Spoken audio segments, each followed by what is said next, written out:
Texas rover turned onto Interstate 66 heading west. After traveling out past Gainesville, the rover exited off the highway.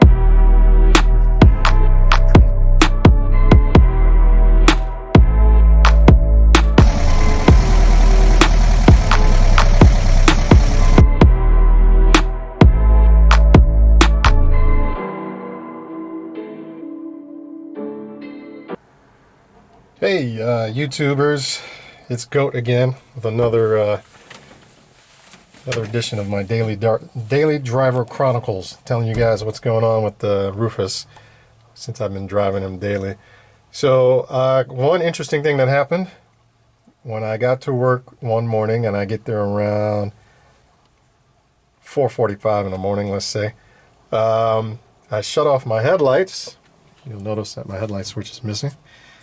Shut off my headlights, and I went around back to do some stuff, and I came back in the bus, sat in the driver's seat again, and I noticed that all my gauge lights were still on, so I went and pushed the button again, and it felt kind of weird, and when I released it, the lights came back on. So I was kind of playing with it to pull it on and off, and went under here to look and see if I could see the switch, which I couldn't. And while I was distracted looking under here, and then I popped my head up, all kind of smoke started coming out of here. Electrical smoke. I mean, it was thick, like Nicki Minaj. I mean, it was something. It was like the Star Stripper came out on stage. So I ran to the back and disconnected the battery real quick. And luckily, I say luckily, it happened that morning while I was when I got to work, because I was able to, I had all my tools there. I'm an aircraft mechanic, so that's what I do for a living. And I had all the company tools there. I was able to use their meters and such. And I came out in the parking lot with a radio, and I was able to jury-rig a switch. Let me get out of here. Make it easier for you guys to see.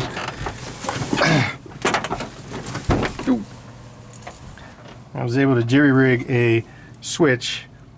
This is a landing light switch off of a 737, don't tell the company, to turn on my lights. And you see all these other wires hanging down. These are for like the background lights on these gauges and the fuel gauge. So I got to get all that squared away too. But this works good. This is parking lights, and that is full headlights. And it's actually brighter now, because previously I knew that switch was bad because my brights never worked. And I believe, from what I can read online, I haven't gotten a good answer, but I believe that that's how you turn the brights on and off. Just do that switch. So anyway, now I got the brights wired on all the time, so I can actually see, which is kind of nice. But what it did mess up is that when I had the dash cover off, back when I was doing work on Rufus, when I first got her, I squared away all the wiring back there. Usually it looks like a rat's nest, it's all jacked up. But I had tied it all up and made it all pretty looking. And unfortunately, because of this problem, I had to go under there and cut all my ties. So now I got to go back through there and do it again. I might just go in there and get a new type of fuse panel, a more modern type, so that I can get rid of these older type fuses and kind of modernize everything. Let me show you guys the switch. I mean, you can see the wire. I'm talking about, there was a lot of smoke, guys. I thought it was way more than just this one wire, but this one wire, which is connected to the main power coming to the front of the bus from the back, that's what cooked. And then I took this apart, and you can see that this contact here, there's all these contacts that slide on this switch, and this one welded itself to whatever position, and that's what caused this whole thing. So these contacts, which are here, here, and normally there, they kind of slide back and forth as you're turning your switch on and off. And it has a rheostat. When you twist it, when you twist this, there's a rheostat over here that turns like your dash lights brighter. Anyway, this contact here is the one that's welded onto the base of the switch. So whatever it did, I don't know, magic. You can see the wire there. The wire is just cooked. And this is all debris from me having to work on all that. I got wires, I got switches. I had to steal some wires from some other stuff we had at work. Here's another piece of that crusty wire. Anyway, that's one of the things that happened, and I'm going to investigate whether I want to get a regular switch or, you know, the stock switch, or if I'm just going to live with this.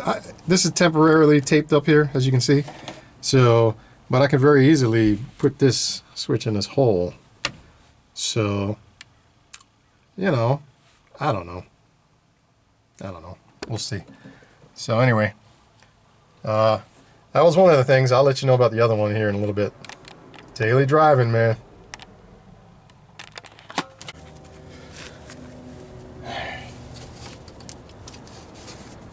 This thing just pops out, you know?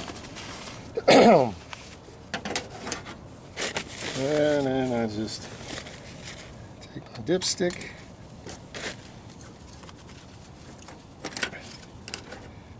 This thing out of the way. Good morning, how you doing? How long have you had the VW bus? I've had this bus for, I'd say about 7 years now. Yeah. Yeah, it always reminds me of the 60s and 70s. Yeah. It's been quite a trip. Yeah. I mean, I love my Volkswagens. I've always had one, so It's neat. thank you. You too. All right. See, that type of stuff happens all the time when you have a Volkswagen. People stop and reminisce.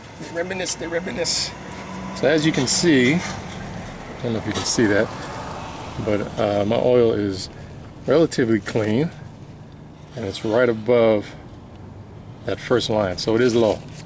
Now the reason my oil is low is because I know all these people on the internet have the perfect Volkswagen that never leaks oil. Good morning. But Rufus does leak. Somewhere those pushrod tubes that I have, I've never been good at resealing those. I try. And I'm just using stock pushrod tubes. I don't try to get those fancy ones with the springs or nothing like that. So I've never, you know, I always have some kind of oil leaking. So anyway, that being said, let's go ahead and get some oil in here. I keep an empty 1 quart oil bottle, container, whatever the hell, in my my little flyaway kit, as I call it. And what I do is I just fill that up with my my regular oil. It's just a little easier to pour the 1 quarts. It seems like this whole setup was almost designed for for using these 1 quart things. So, and if that seems to be a problem during the day, sometimes it is, sometimes it isn't. I use one of these I keep one of these in my flyaway kit too, and I put that down there and pour the 1 quart in there. So that's what we're going to try. I'm only going to put a quart in.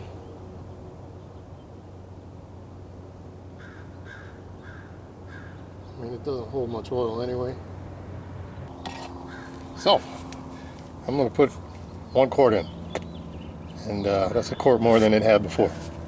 So let's see how much of this I can get in the engine without making a fool out of myself here. Because inevitably what's going to happen is I'm going to spill this all over the goddamn place because I'm trying to videotape it. So let's give it a shot. You know, this isn't helping me either, having this breather like this.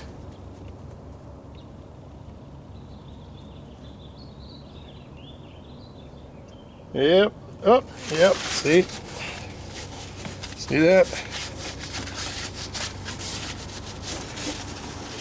It was going fine. Then I rushed it.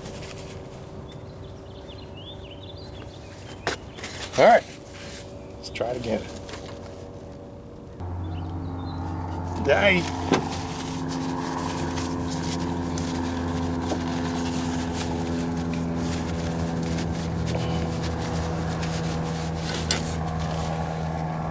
Yep.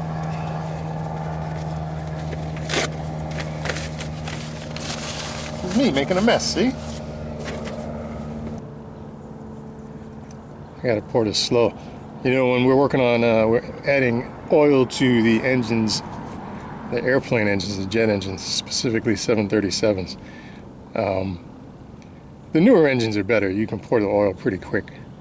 But the old engines, the 737-300s, you get to a point where you could still add like 4 quarts of oil to it. It wasn't full, but you had to pour it very, very slow. There was like some kind of valve in there. I don't know what the hell. They designed it weird.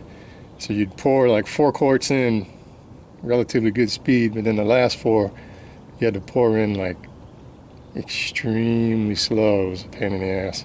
Some people never even put in the last 4. And because, you know, airplane engines, they burn a lot of oil. And if you fill them up all the way, it seems stupid, but if you fill them up all the way, oil just comes right back out the tailpipe, usually during the first 1 or 2 flights. Anyway, that's me with the oil, making a mess. You know, I'm not saying my method is the best method. It's probably not, looking at how much oil I just spilled. But anyway, so my cap is clean. Put my cap back on. I wasn't even going to check the level again, but I'll check it because you guys are watching.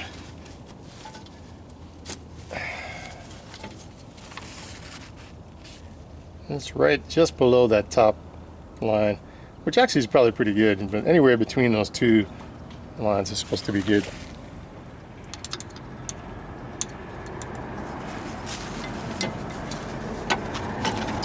Oh, see, what am I doing? This doesn't go in here. And I just take this guy, stick it back in there, make sure it's all the way down. This wire is not interfering with it at all.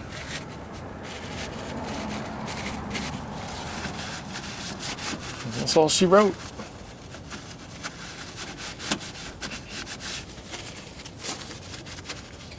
Kind of wipe everything down while you're in here. Especially since I just spilled a quart of oil all over the damn place.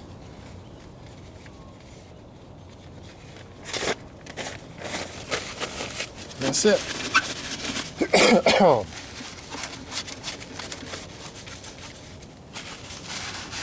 This should be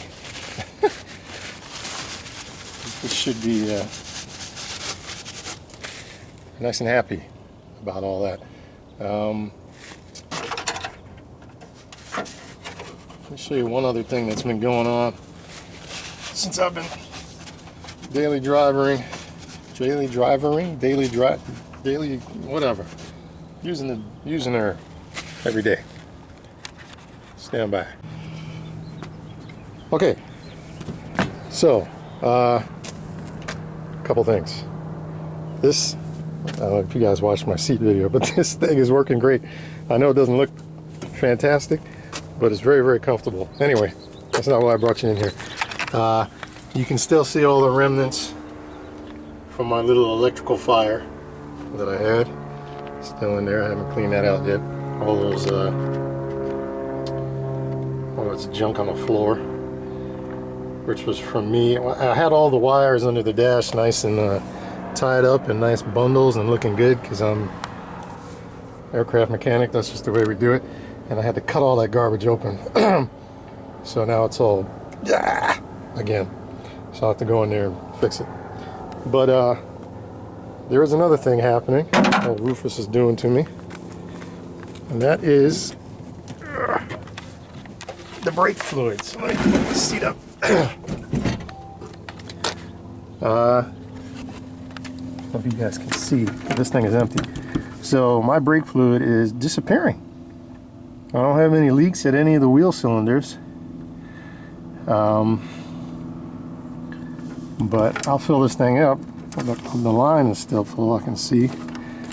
And within the week, within 3 days, I'd say this stuff is all gone.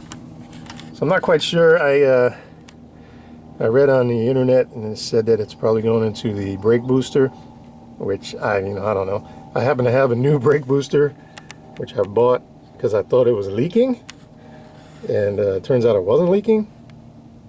So one of these days, when I have time, I'll stick that in. But right now, that's a bigger job, and due to my working at Southwest and my other business, it's just gonna have to wait because I don't have a lot of time right now. All right, so anyway, there it is. I filled it back up again. So we're gonna have to address that one pretty soon. We'll see where that goes. You see my CB, I got a CB set up in here, but I never hooked it up. I got everything to make it go except for the antenna, and mounted it.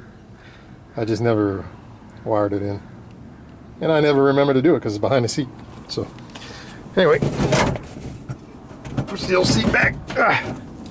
There we go. So that's this week's stuff. A little bit of oil, the brakes, of course, and the electrical fire situation. Stand by. We'll see what happens next week. All right, guys. Thanks for watching. Hey, if you want to subscribe, hit the notification bell. I don't, whatever works for you. No pressure.